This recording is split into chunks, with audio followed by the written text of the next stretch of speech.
¿Está vigente el pensamiento artiguista? Todo el tiempo. Yo creo que obviamente adaptada a cada momento, a cada época, a cada circunstancia, pero los valores presentes. A mí me gustaba mucho cómo lo definía Jorge Larrañaga en la marcha a la meseta que hacía todos los años en homenaje a Artigas, el mejor de todos nosotros.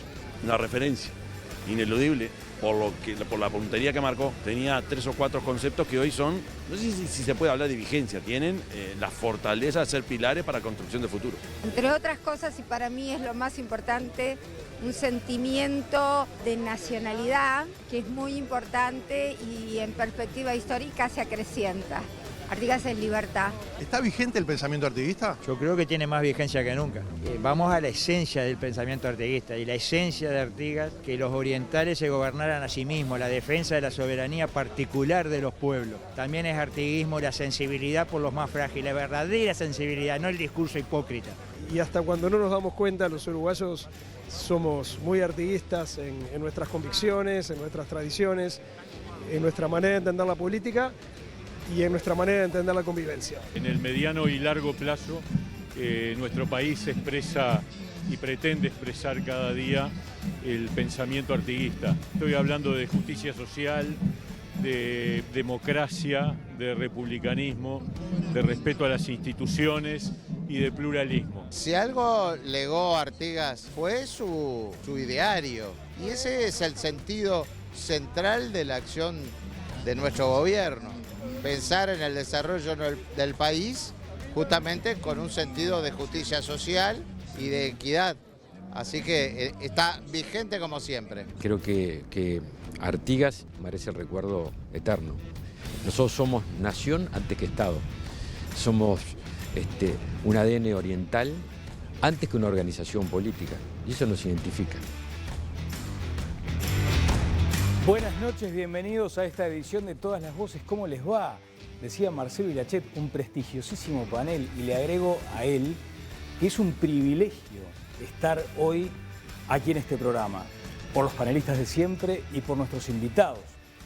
Porque cuántas veces habrán escuchado ustedes de distintos sectores, aquí en los medios, periodistas, exclamando a viva voz, con el grito en el cielo, cuán poco apego tenemos a la historia, cuán poco recordamos las fechas patrias. Ahora, me pregunto, ¿cuántos espacios de televisión le destinan minutos a estos temas? O sea que hoy nos apartamos de la agenda más, si se quiere, tradicional, más candente, más caliente, esa estridente. Nos apartamos de eso. Igual, en algún momento, el tema Artigas va a cruzar la agenda del día a día. Pero ¿por qué venir hoy, 200 años más tarde, a hablar de Artigas, de su ideario? ¿Quién es? ¿Quién fue? ¿Qué es? Y no como cosificación, sino como objeto de culto. Y para eso es un enorme placer recibir a Ana Ribeiro, es su secretaria de Educación y Cultura, una persona que sabe muchísimo del general, del jefe de los orientales. Ana, ¿qué tal? ¿Cómo le va? Muy bien. Muy contenta de estar aquí hoy con todo este panel prestigiosísimo. Exactamente, exactamente. Y está Eber Freitas, del Instituto de Estudios Artiguistas. Es un docente ampliamente reconocido.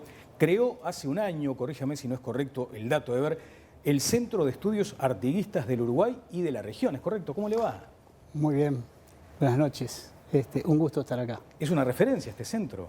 Sí, en realidad el nombre correcto es CAOR, que es Centro Artiguista Oriental y Regional. Perfecto. Y es una organización que nace en el IPA, con docentes y estudiantes avanzados del propio instituto. Hoy somos alrededor de 70 y pico de docentes que integramos ese centro, y que la idea es, digamos, revivir permanentemente el artiguismo y conectarnos con las diferentes regiones que fueron parte, digamos, de su proyecto confederal. Sí, del protectorado. El protectorado, ¿no? Con los cuales tenemos intercambios con sus referentes. Ajá. Sí, porque además Artigas, bueno, lo hablarán quienes saben del tema, pero trascendió obviamente ese ser oriental. Fue un héroe nacional, pero un héroe con una dimensión americana, y de pronto que iba conjugando como muchos cambios, muchas revoluciones a la vez. Cuando otros héroes, también destacados, se concentraban en una revolución, Artigas tuvo como una dimensión más amplia.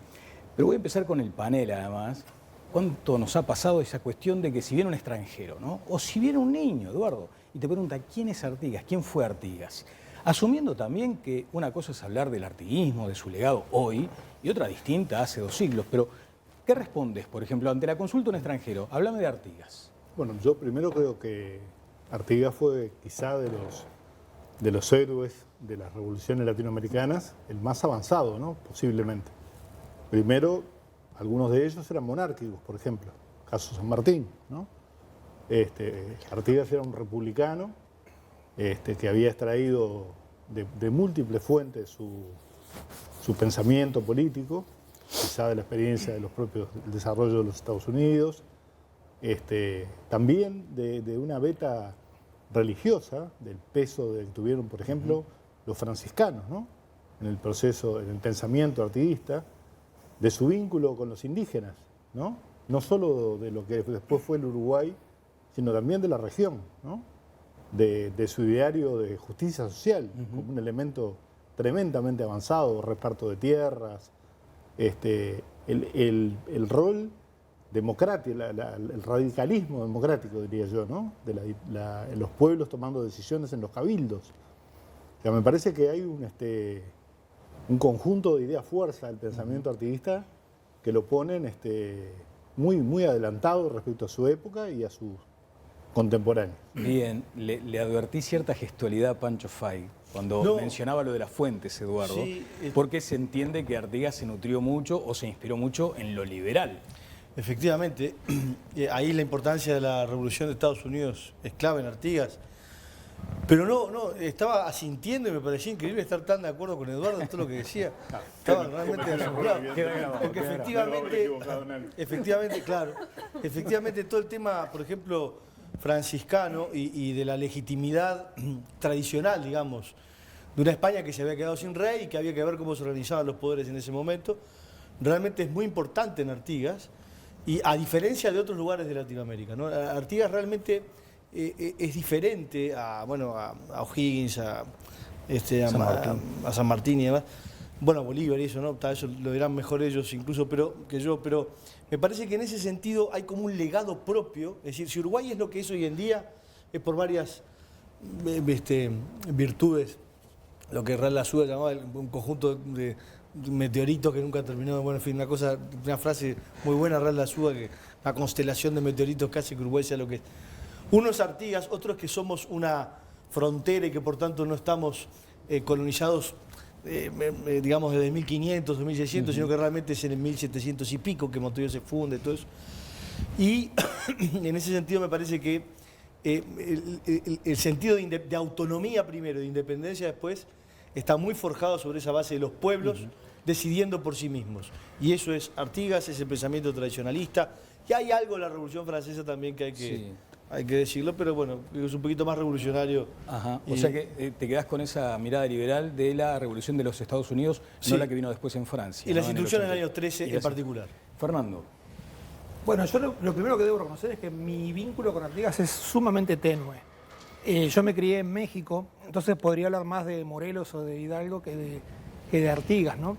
De hecho, mi último, o mejor dicho, mi primer recuerdo artiguista era cuando en la escuela, en la dictadura, nos hacían cantar el Padre Nuestro Artigas, Señor de nuestra tierra, que después descubrí que en realidad yo escuchando esa canción pensaba que era una canción que tenía que ver con la dictadura. Porque no sé si fue el año de la orientalidad o algo así, en el cual nos enchufaron esa canción por todos lados. Por todos lados. Después resultó que esa canción en realidad, la letra por lo menos es mucho más antigua, es como de 1940, según tengo entendido. Y después me desconecté de Artigas por completo hasta la vuelta a Uruguay, en la cual tuve que estudiar algo de Artigas para poder entrar a la UDELAR. De ese poquito que he leído y que inclusive me da un poco de vergüenza decirlo acá, teniendo expertos que nos van a informar mucho mejor, efectivamente hay como una cierta radicalidad en el pensamiento de Artigas en relación a el resto de los procesos que se estaban viviendo en América Latina y que eran procesos muy similares, ¿no? La sensación que tengo es que es importante, ya que estamos hablando de qué tanto de lo de Artigas queda hoy o qué tanto sigue siendo vigente, es importante también saber con quién conversaba Artigas o con quién discutía Artigas en aquel momento. Claro. Pancho mencionaba algunos ramalazos de la Revolución Francesa, pero en realidad, hasta donde yo sé, Artigas discutía un poco contra esa visión más jacobina que estaba planteada desde Buenos Aires. Laura. A mí lo que más me queda de Artigas o con lo que más engancho es con el concepto de libertad, con el concepto de que los pueblos se autodeterminen y en esa búsqueda por la independencia es donde yo encuentro que hay como un legado muy fuerte, ¿no? En ese concepto de ser libres y de autodeterminarnos y de hacer una receta propia para encontrar en qué nos íbamos a convertir. Ahí cuando empezaba el programa se le preguntaba a diversos integrantes de distintos partidos políticos. Yo creo que obviamente ningún partido político puede arrogarse la potestad de ser quien representa el ideario artiguista, pero cada partido toma algunos elementos. El Partido Nacional, por ejemplo, leyendo el libro de Corvo, que lo publicó el año pasado, que me pareció muy interesante, él recordaba que cuando el presidente Oribe elige el color de la divisa de los defensores de las leyes del partido, elige el color blanco como un homenaje a los revolucionarios de 1811 que usaban banderas blancas o usaban una cinta blanca en el sombrero, eran los primeros revolucionarios. O sea que ese concepto de libertad quizás me resulta tan interesante también por estar vinculado a lo que es el Partido Nacional también. Sí, después empieza en términos políticos el tironeo, ¿no? Bueno, de hecho, pero por eso digo, nadie puede decirte tenemos la potestad del ideario. Digo que es eso en lo que nos vincula. Y en otra cosa que me parece que es interesante, lo que más nos deja Artigas es como la firmeza de sus convicciones. Él estaba absolutamente convencido de que era para allá y para allá iba.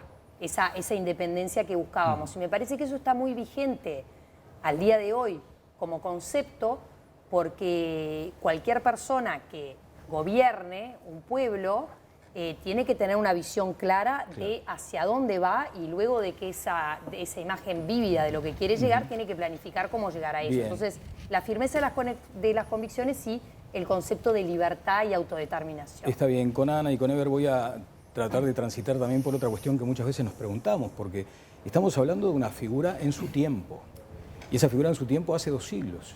Y acá estamos mencionando cuánto de aquello viene hasta estos días. ¿Y por qué estamos debatiendo, o de pronto porque estamos intercambiando en este tiempo lo que se entiende como un legado de Artigas, Ana?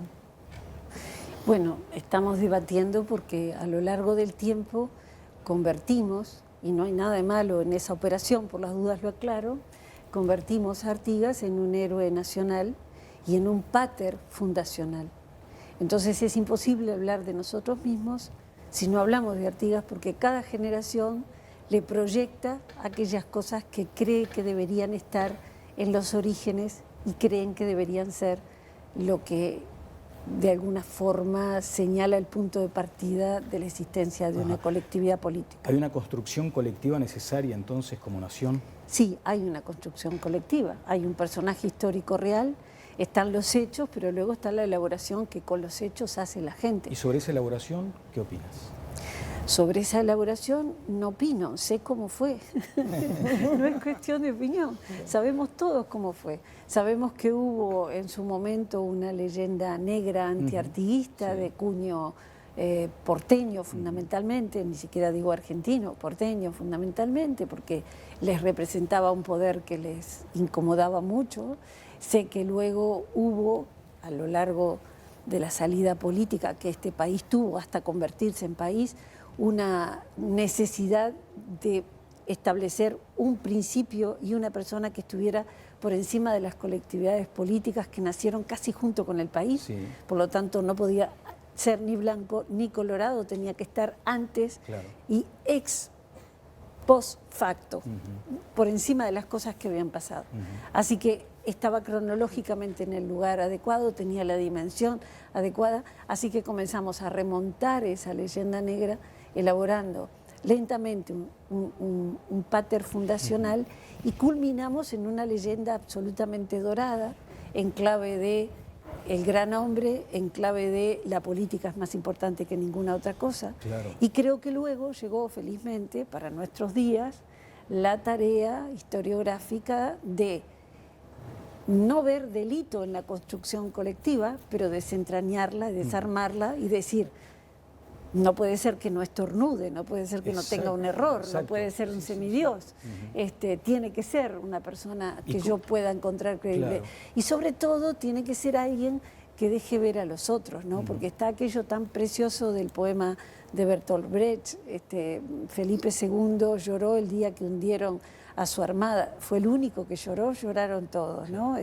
Los fastos de la patria cuando se festejan, ¿quién cocina? O sea, el personaje menor para la historia, pero que es importante en número, que es importante en protagonismo.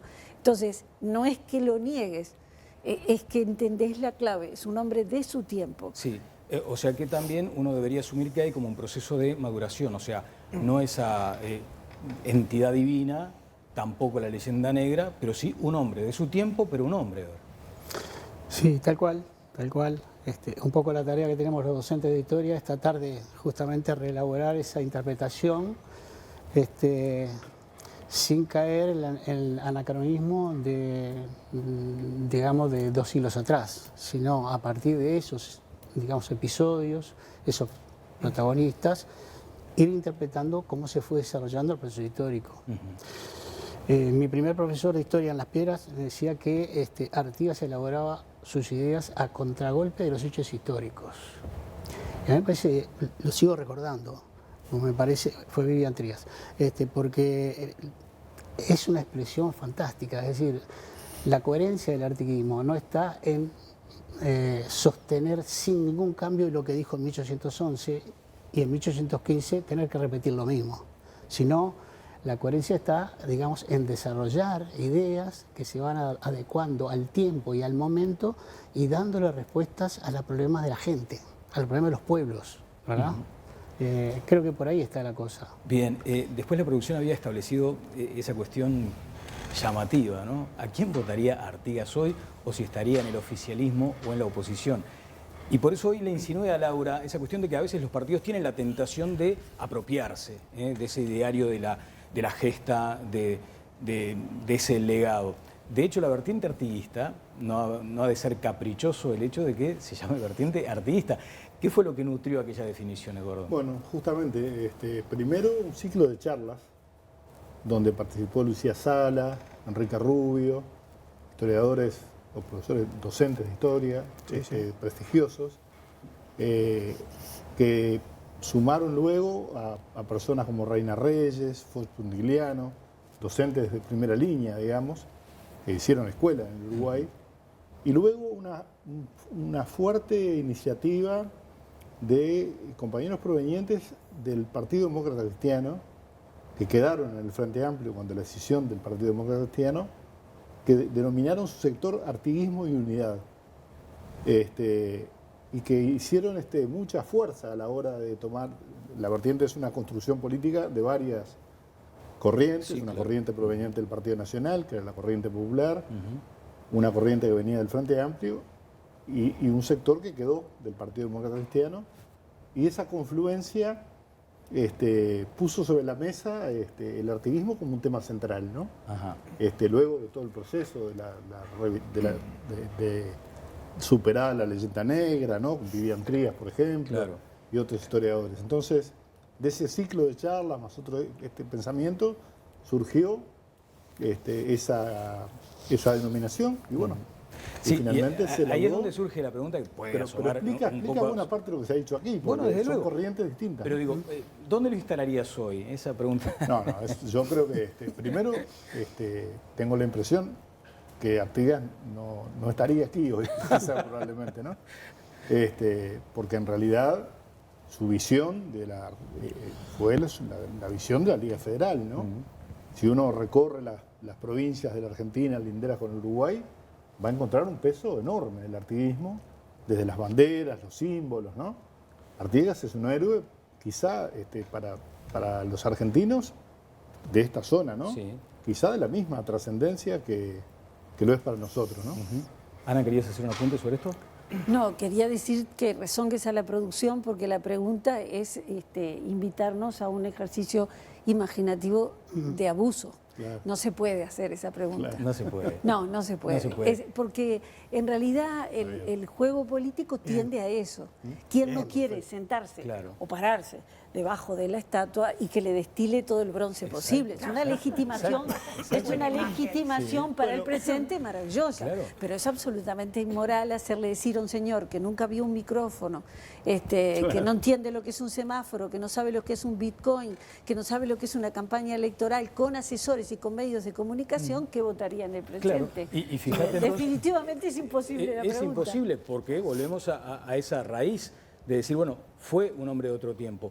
Pero resulta que tenemos una cantidad de sectores que entienden que efectivamente pueden denominarse artiguistas. Porque es, insisto con la palabra, es el pater fundador, es el héroe de unanimidades, es la construcción de una persona que, más allá de los hechos históricos que realmente protagonizó, alcanzó la categoría de líder nacional.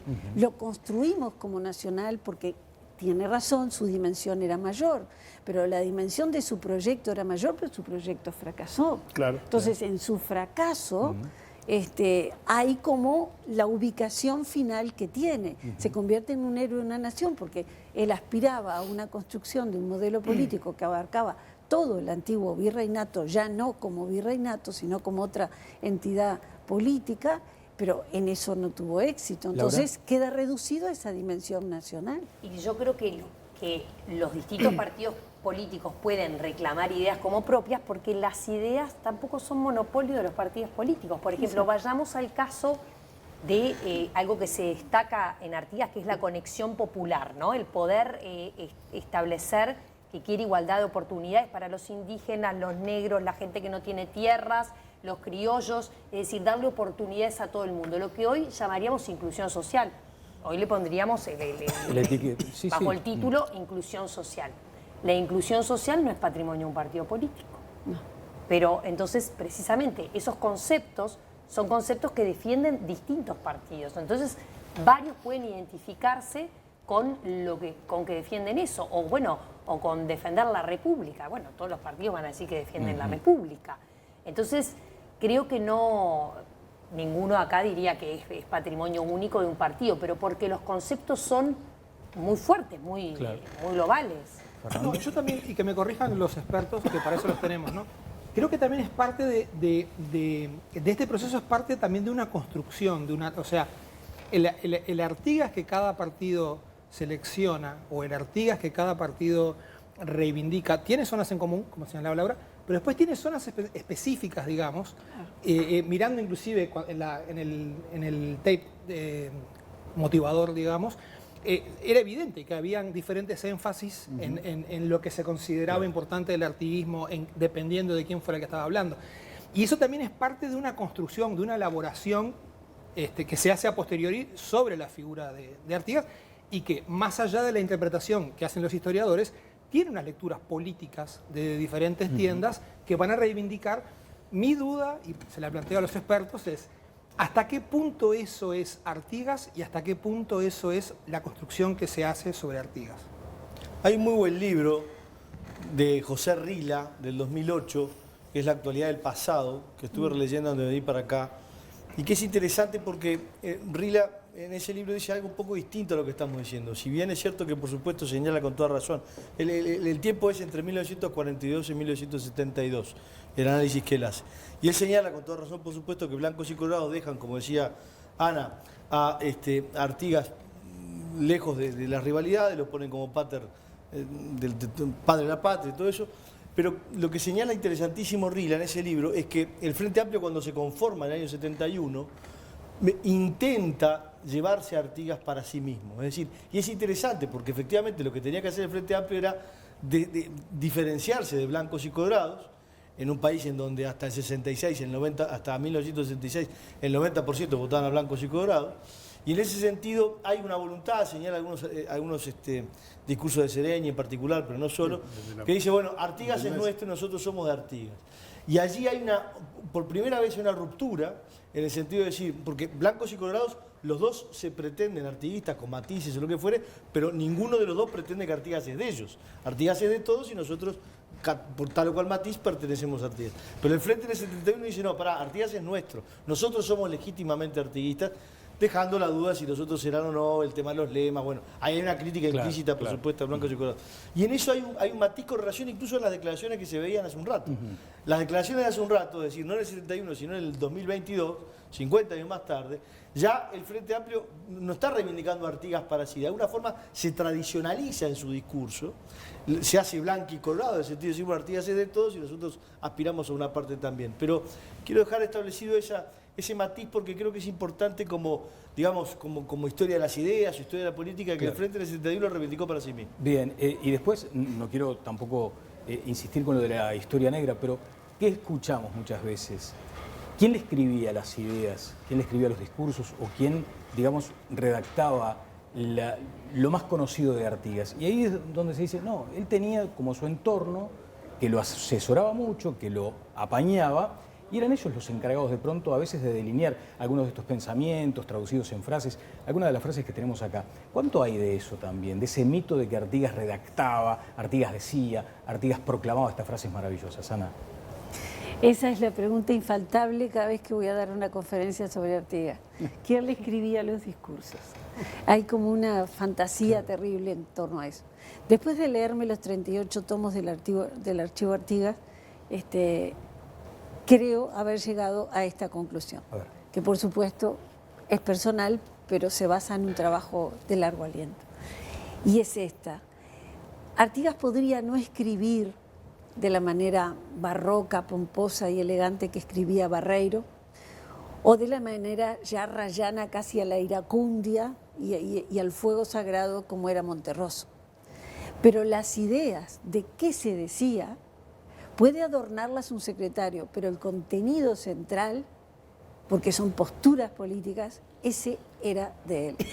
Ahí no hay forma posible para el plagio. No entonces puede haber una frase un poco más pomposa, pero el decir voy para tal lado y no para tal otro, y en esto digo nones y acá digo que sí y resuelvo tal, eso no hay cómo sustituirlo. Profesor, sobre ese por punto, otra parte, sí, perdón, claro, Daniel, claro. Hay un mecanismo mental muy pernicioso cuando uno piensa que las ideas de una persona vienen de afuera, tanto para decir influencia de los norteamericanos o de la Revolución Francesa o redacción de un secretario. De un entorno, sí. Porque entonces estoy abonando la idea de una especie de superdios donde la inspiración es tan grande que no puede provenir de ese señor que históricamente nació en tal lugar o en el Sauce o en Montevideo, a Río Vacas y Caballos, era un vaqueano muy conocido y fue contemporáneo fulano mengano y como todo ser humano llegó un día que se murió. Salgo de esa dimensión estrictamente humana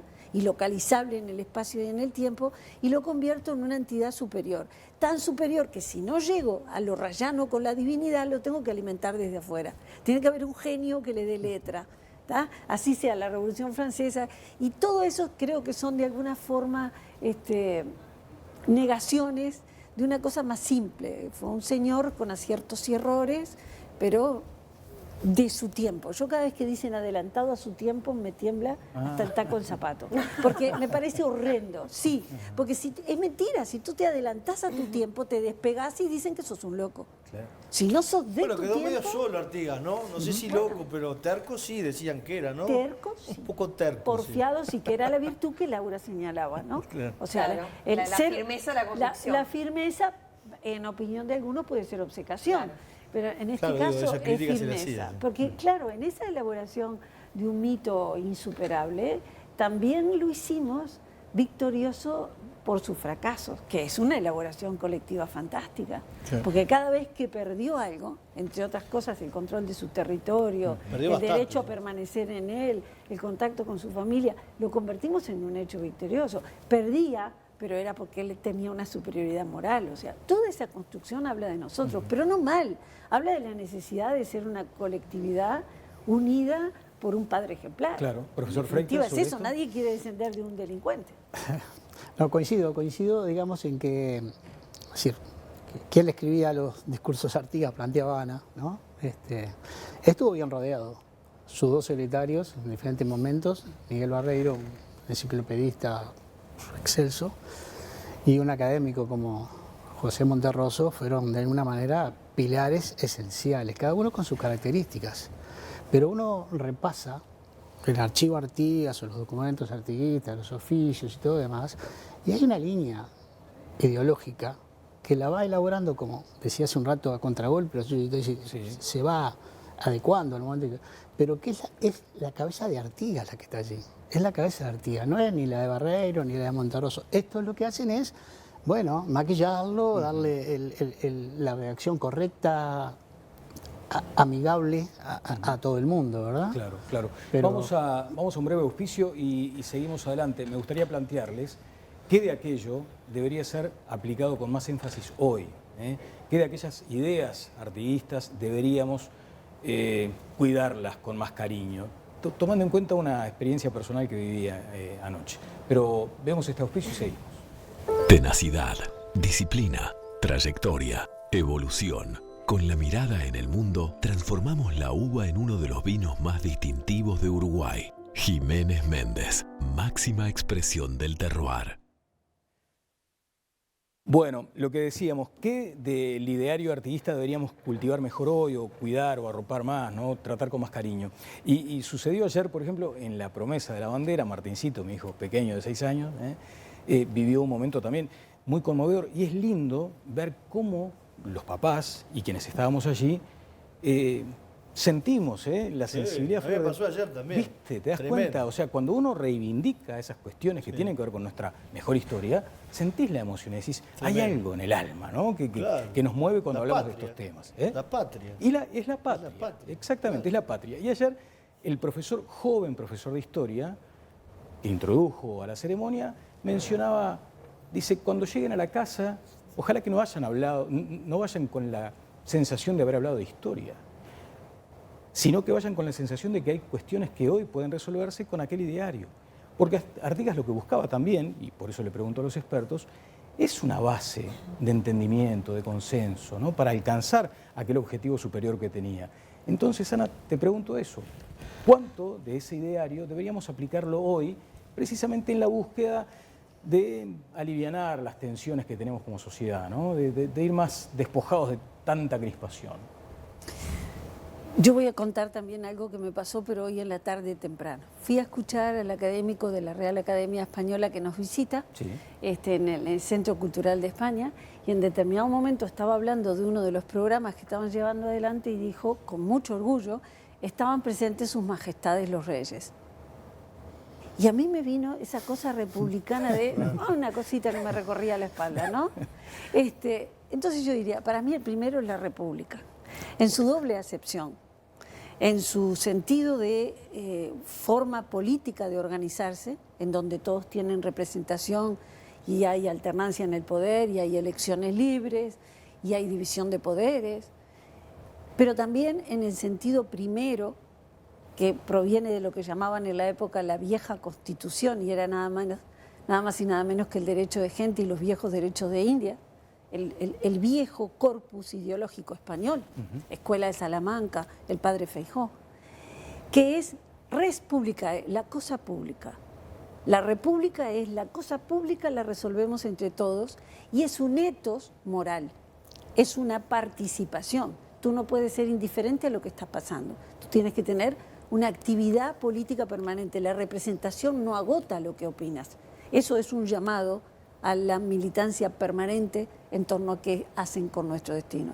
Creo que la sociedad uruguaya es una sociedad más que suficientemente politizada y se debe a ese ethos republicano. Para mí ese es el primero.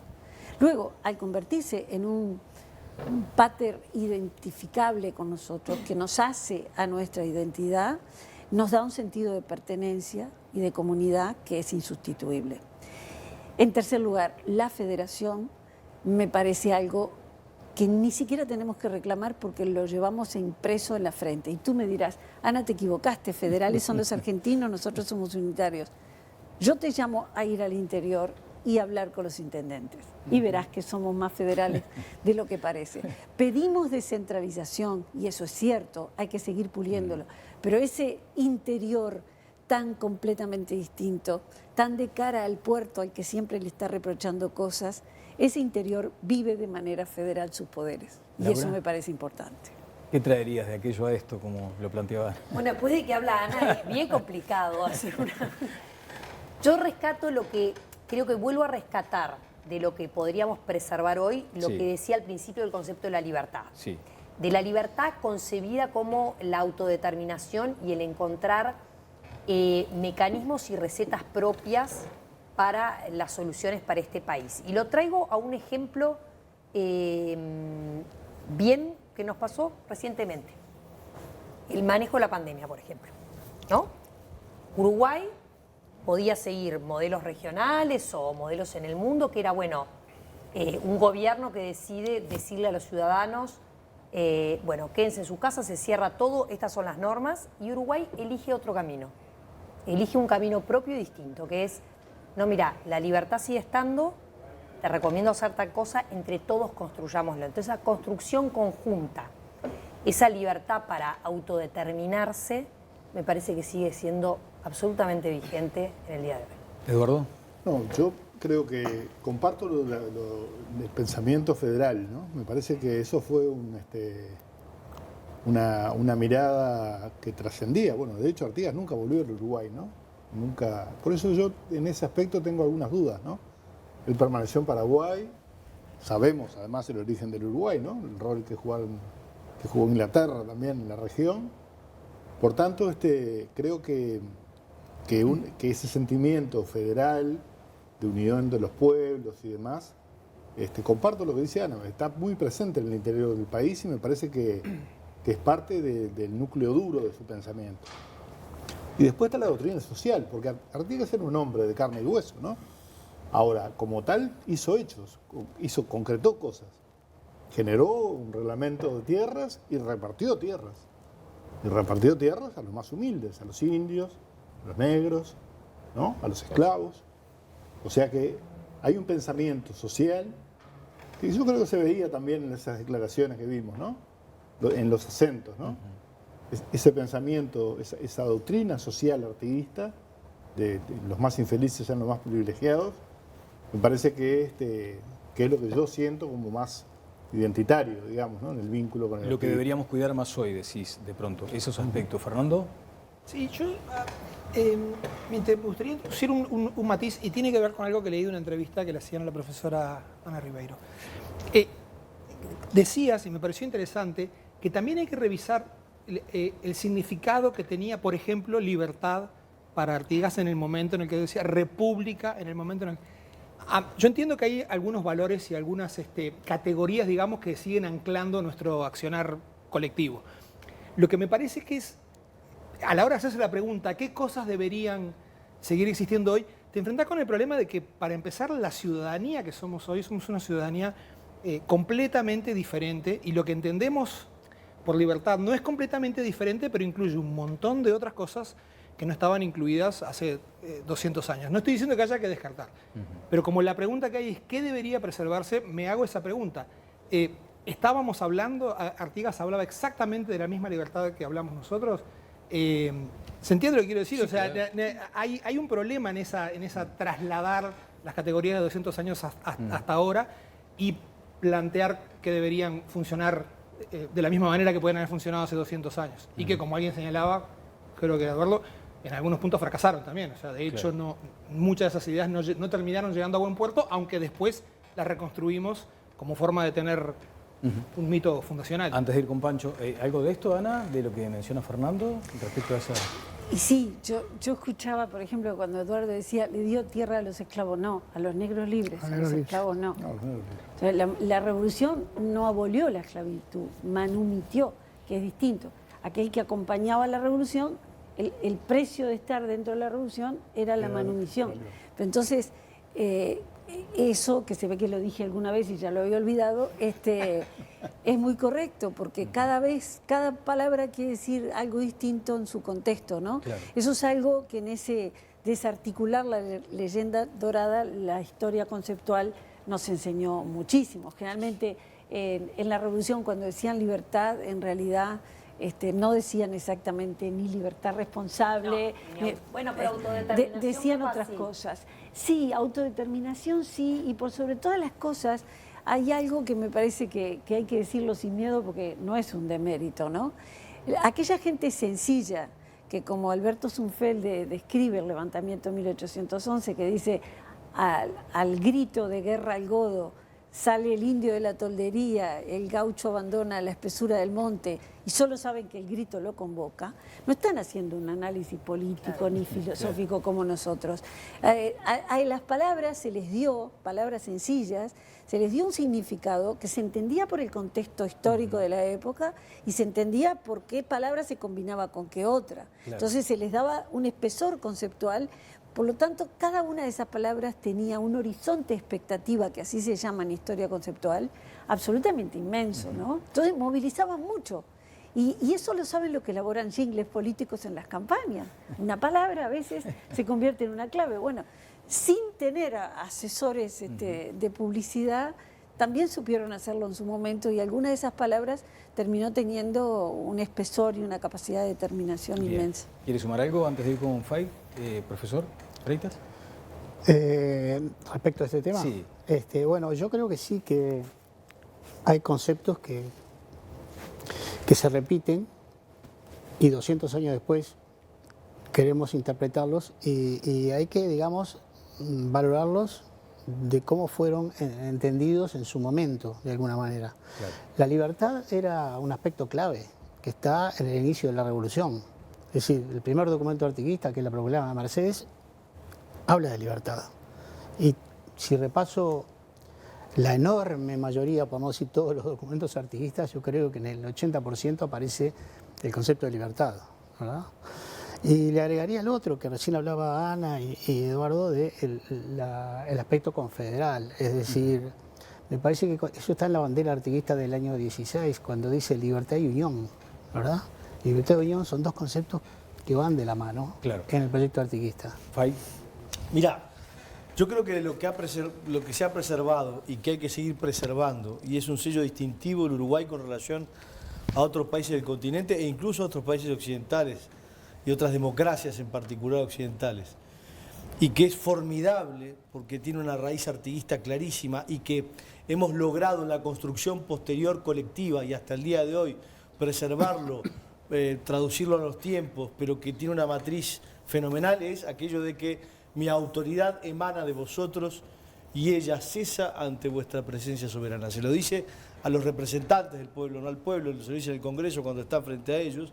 Él había fijado además una forma electoral para elegir los que era mayoritaria, para que saliera la mejor parte, las seniors pars que se llamaban en aquel entonces, que era de lo que había, el mejor del pueblo, de forma de ser el que representara esos intereses. No había los intereses partidarios, se consideraba que era toda una unidad. Bueno, había por supuesto había todo un tiempo particular para esa representación holista y no individualista, el individualismo llegó después, todo eso es verdad. Y merecen conferencias enteras o charlas enteras. Pero lo cierto es que esa frase, ese talante artiguista, hasta el día de hoy está presente en el Uruguay. El Uruguay no acepta una autoridad que no emane del pueblo. El Uruguay es fanático por el voto y tiene en su ADN político el respeto por el voto. Y parece algo que lo que estoy diciendo para los uruguayos que nos están mirando es, bueno, pero qué cosa más evidente que dice este gordo. Sí, está bien, pero cuidado, porque hay otros países, por ejemplo, que cuando están diciendo el respeto por la democracia se cuenta, pero después hacen lo que quieren. Por ejemplo, el pueblo vota una cosa y el Congreso vota otra y cambia. Y eso está muy mal. En la perspectiva artiguista está muy mal. En la perspectiva del principio de mi autoridad emana de vosotros y cesa ante vuestra presencia soberana. La soberanía está en el pueblo. Y yo creo que esa defensa del voto, por supuesto que después en la década del 20, o sea, en 1920, se hizo la Corte Electoral, se mejoraron las garantías, todo eso es verdad. Y todo eso forma parte de una historia nacional que por supuesto que se fue afinando, que se fue mejorando institucionalmente. Pero ese principio, que es que sea cual fuere el gobierno, tiene la preocupación constante, Salvo dictaduras, por supuesto, pero justamente son dictaduras, ¿no? Tiene la preocupación constante, digo, de la legitimidad popular. Yo creo que es un sello distintivo del Uruguay que nunca terminamos de darnos cuenta de lo importante que es y de lo artiguista que es en su esencia. Qué interesante este tramo. Vamos a ver qué opina la gente, además, en la calle, respecto a este ideario artiguista o si está vigente ese legado, porque luego quiero consultarles a los historiadores y al panel si está bien que un país le rinda culto a una figura o a una persona.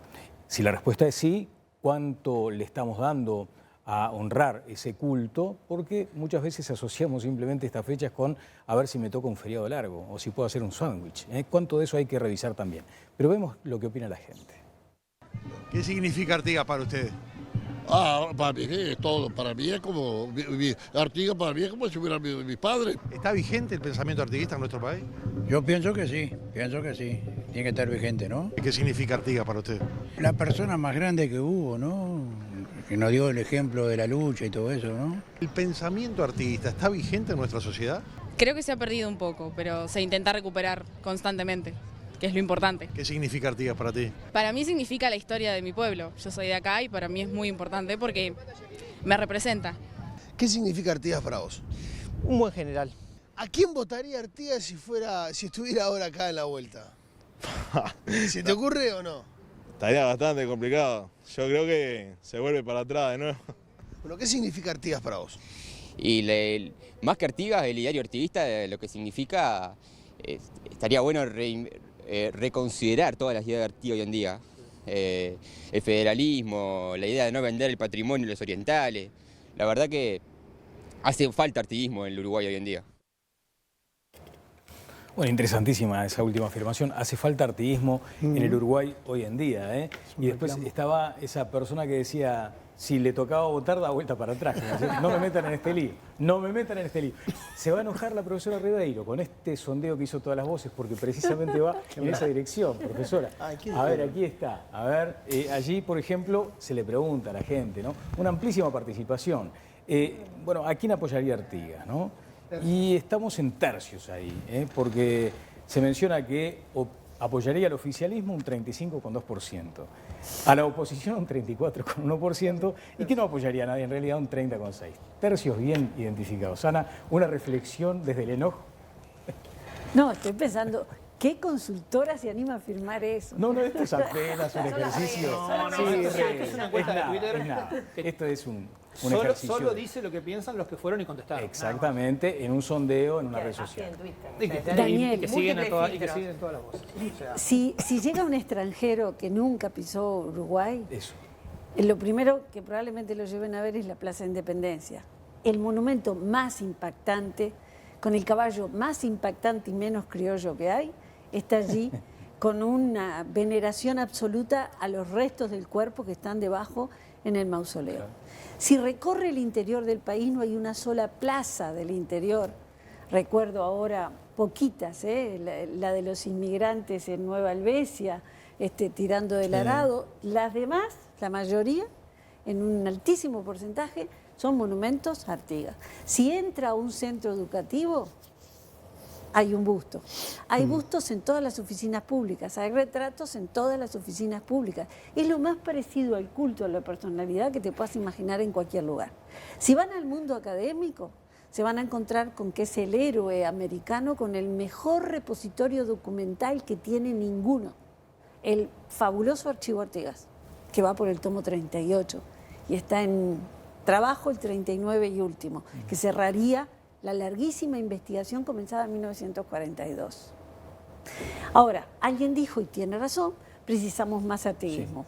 ¿A qué me refiero? Precisamos siempre analizarlo, porque podemos llegar al hartazgo del culto público vacíos de contenido, solo como un mero dispositivo para repetir y reforzar la nación o repetir y reforzar al gobierno de turno que pretende legitimarse de esa manera.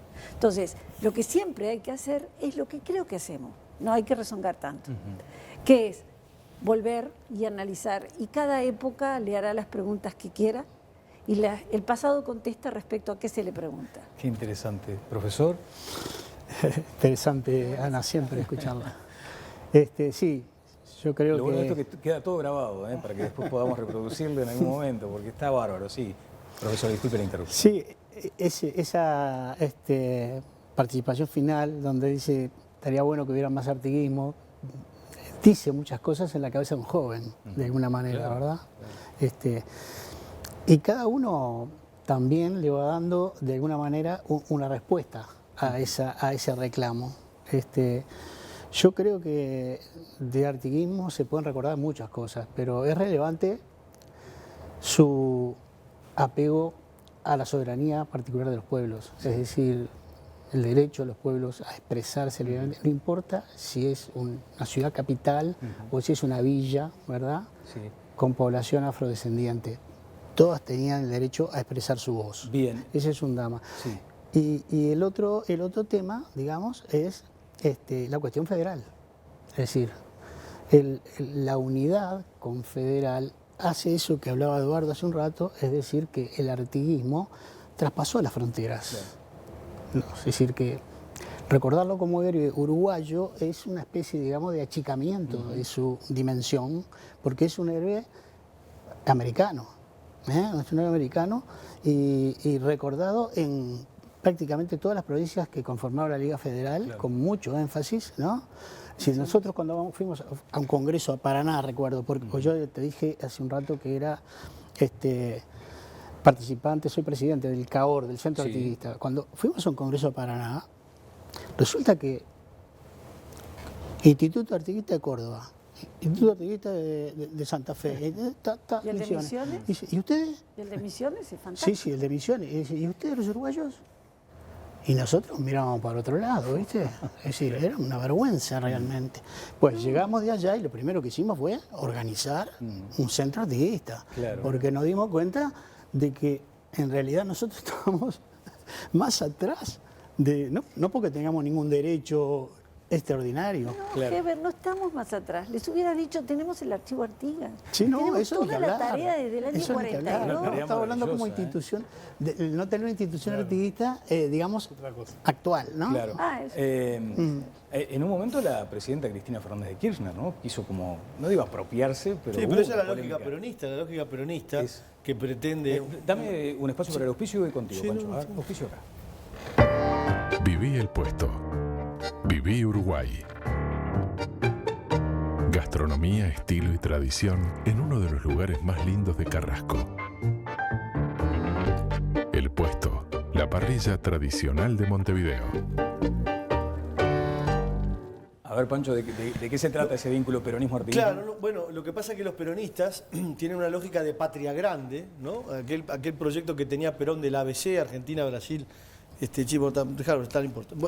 Perón tenía una idea, y antes en Argentina también, de que Argentina fuera nuevamente el centro geopolítico y la heredera del virreinato del Río de la Plata, con los nuevos estados, pero siendo Argentina el centro.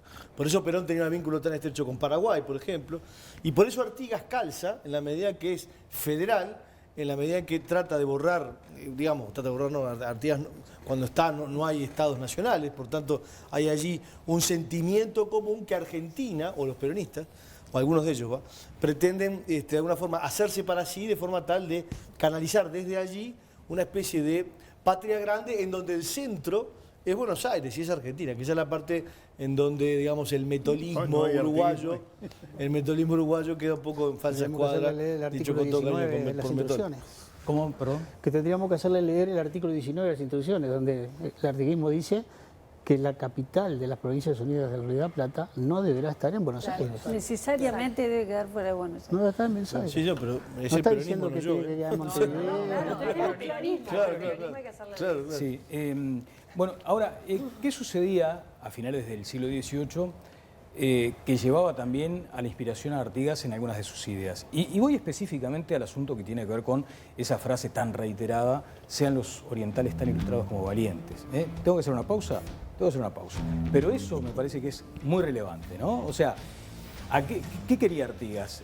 ¿Una sociedad ilustrada de aquel tiempo? ¿Cuánto de eso hoy debemos proclamarlo también cuando hablamos de la reforma educativa, como esa sensación que tenemos de que nunca terminamos de encontrarle la vuelta al sistema educativo? Luego de la pausa seguimos en Todas las Voces con este tema.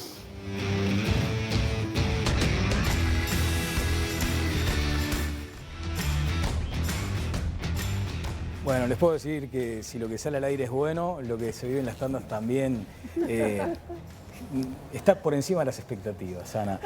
Brevísimo, porque nos quedan pocos minutos. Me gustaría detenerme además en alguna circunstancia que se dio en la cultura, ¿no? En la cultura musical, vinculado a esa cuestión de bajar de esa cuestión, digamos, sacrosanta, de ese pedestal a Artigas, ¿no? De sacralizarlo y tampoco llevarlo para el otro lado. Pero vamos a hablar porque Fernando recién recordaba algo.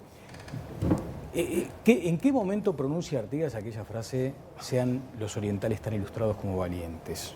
Es una contraseña, sí. En purificación, de su computadora, decís vos en purificación. Que es la que usan muchos. Pero en el momento de la inauguración de la biblioteca. Claro. Es después de la biblioteca, ¿no? Claro. Exacto. Claro, la biblioteca que es de 1816 y que termina siendo la primera biblioteca pública del Uruguay, que se hace a instancias del padre Larrañaga, y cuyo discurso fue uno de los más eruditos que se pronunció en este país. Hay la más linda definición de biblioteca. Es un lugar en que se dan cita como de asiento a las mejores mentes pensadoras del orbe universal. Una maravilla. Pero tiene una parte que nunca citamos, en la que Larrañaga decía, cuiden los lenguajes nativos, presérvenlo, porque se va a perder el de los genoas, se va a perder el de los charrúas. Estudien nuestro pueblo, estudien nuestra flora, nuestra fauna, nuestros indígenas. Este es nuestro territorio. Preciosa pieza. Y obedece al deseo de Artigas, que siempre lo manifestó, de la ilustración, las escuelas, los maestros, que no era contradictorio con el hecho de que quiso meter preso al maestro de su hijo, al maestro Pagola, porque era contrario a las ideas artiguistas. O sea, ni tan ni tampoco. Las cosas en ni su tan tiempo, ni muy ¿no? muy.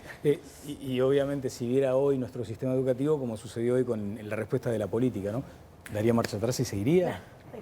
Yo creo que daría marcha atrás y se iría, pero no porque todo así fuera todo muy bueno, porque nadie puede visitar otra época y no recibir un choque de espanto. Nadie entendería. Profesor. Seamos realistas. Sí, de acuerdo. La idea de la ilustración está en ese discurso, pero tiene que ver con, recién decía, con la idea artiguista, digamos, de darle en lo que se pueda al pueblo oriental una formación, digamos, de educación en aquel tiempo básica, escolar, que la revolución pone en marcha, porque Artigas funda escuelas en purificación.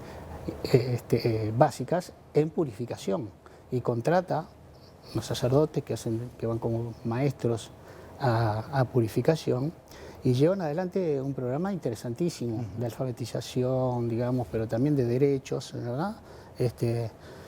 El tema de la ilustración es interesante, es interesante.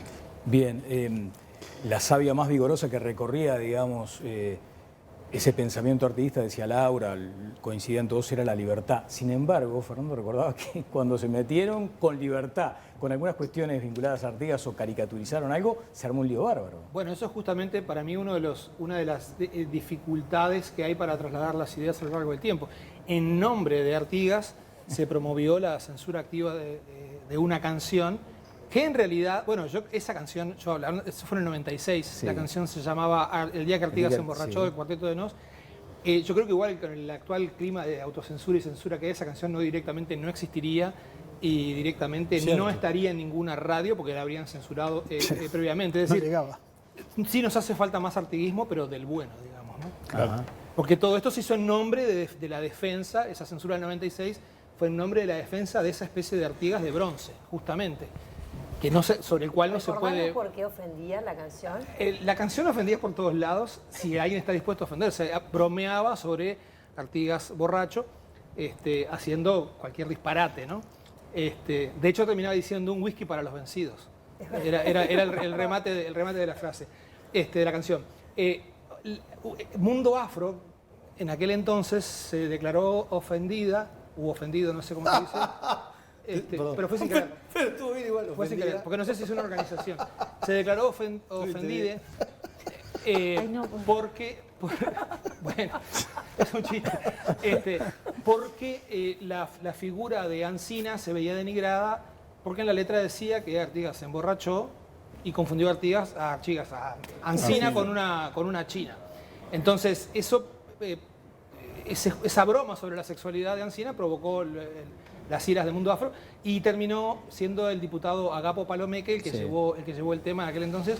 Yo no lo recordaba, pero me acaban de decir que efectivamente la canción fue censurada durante un tiempo, por lo menos. En una época en la que se podían censurar canciones. Ahora nadie la podría censurar, pero tampoco nadie la escribiría. Nadie la escribiría. Nadie la escribiría.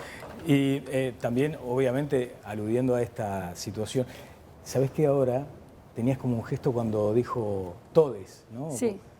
Tuviste un gesto, y hoy nos visitó alguien relevante de la academia. Sí, el español, el presidente de la academia. Presidente, ni más ni menos. Sí, ¿y qué te resultó en ese discurso? Porque ahora estamos hablando justamente de eso, ¿no? De la libertad del lenguaje. Acabas de mencionar de la necesidad de reivindicar, como lo decía Artigas, los lenguajes indígenas o nuestros lenguajes originarios. ¿Cómo te cayó esa afirmación, Adriana? Pero lo que pasa es que cuando en época artiguista se dice hay que preservar esto porque está en vías de extinción, no se dice nada de modificar un código, porque el lenguaje es un código de entendimiento y todos los códigos se rigen por el principio del ahorro, el menor esfuerzo posible, y convertir ese código de entendimiento en una cosa estirada, complicada, que no se sostiene gramaticalmente. Por lo tanto, a mí me parece una cosa tortuosa. Y soy una mujer y sé lo que significa ser mujer en este mundo, en todos los ámbitos, el profesional, el político, el doméstico.